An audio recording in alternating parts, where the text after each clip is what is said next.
नमस्कार। बचपन में मुझे लगता था कि ज्ञान कोई एक ऐसी चीज़ है जिसे इंसान बनाते हैं, किसी आविष्कार की तरह। अगर किसी वैज्ञानिक ने कोई खोज की, तो मुझे लगता था कि वो चीज़ उसी पल दुनिया में आई है। लेकिन फिर एक दिन रात को आसमान के नीचे लेटे हुए मेरे मन में एक ख्याल आया, गुरुत्वाकर्षण यानी ग्रेविटी के नियम। ग्रेविटी के नियम तब शुरू नहीं हुए जब न्यूटन ने सेब को गिरते हुए देखा। वो तो हमेशा से ही मौजूद थे। न्यूटन ने बस उन्हें पहचाना और दुनिया को उनके बारे में बताया। और तभी मुझे ये बात समझ आई, ज्ञान तब पैदा नहीं होता जब हम उसे सीखते हैं। वो तो हमेशा से ही था, इस ब्रह्मांड के कण कण में समाया हुआ। हमारा काम तो बस उसे खोजना है, उसे ढूंढ निकालना है। ज्ञान को आप रात के आसमानों की तरह समझिए। दिन के उजाले में जब हम उन्हें नहीं देख पाते, तब भी वो वही होते हैं। ग्रेविटी तो तब भी काम करती थी जब हमने उसे यह नाम नहीं दिया था। गणित के सिद्धांत तो तब भी मौजूद थे जब हमने 10 तक गिनना भी नहीं सीखा था। ज्ञान सिर्फ लाइब्रेरी या यूनिवर्सिटी में बंद नहीं है। वो तो बस नक्शे हैं जो हमें रास्ता दिखाते हैं। असली ज्ञान तो हर जगह है, प्रकृति में, लोगों में और उन समस्याओं में जो अपने समाधान का इंतजार कर रही हैं।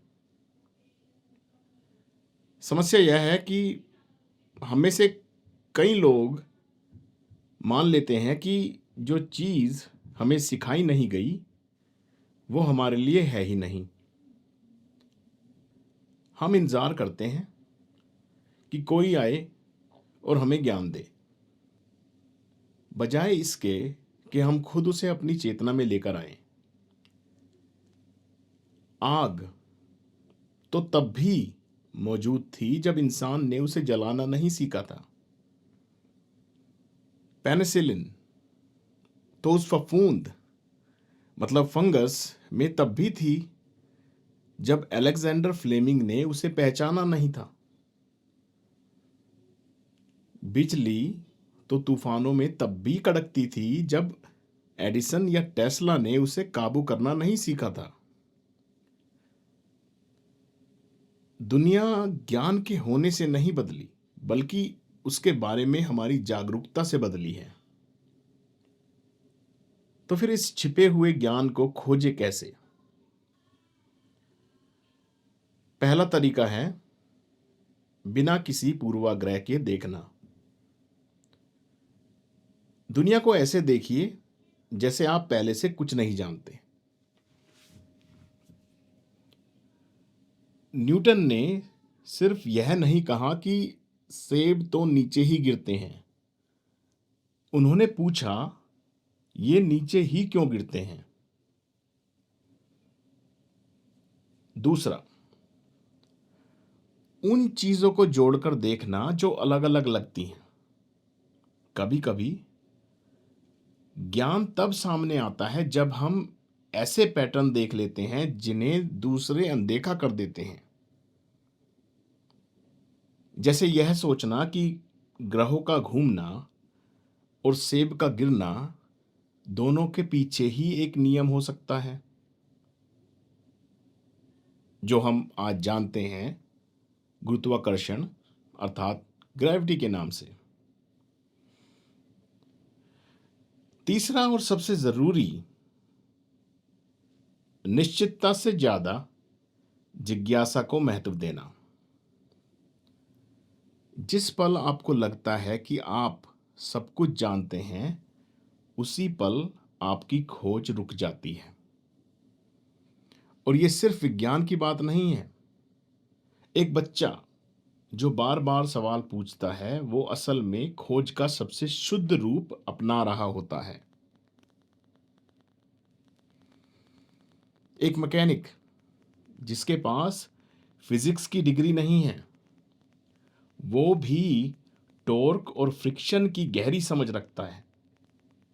किसी गांव के बुजुर्ग जानते हैं कि कौन से पौधे बीमारी ठीक कर सकते हैं। ये ज्ञान मॉडर्न मेडिसिन से बहुत पहले का है।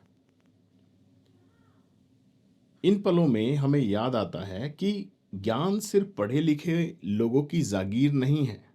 यह हर उस इंसान का है जिसकी नजरें खुली हैं। जैसा कि कहा गया है, ज्ञान सिंधु सम जगत में कण कण में विस्तार, नयन खोल कर देखिए खुले ज्ञान के द्वार।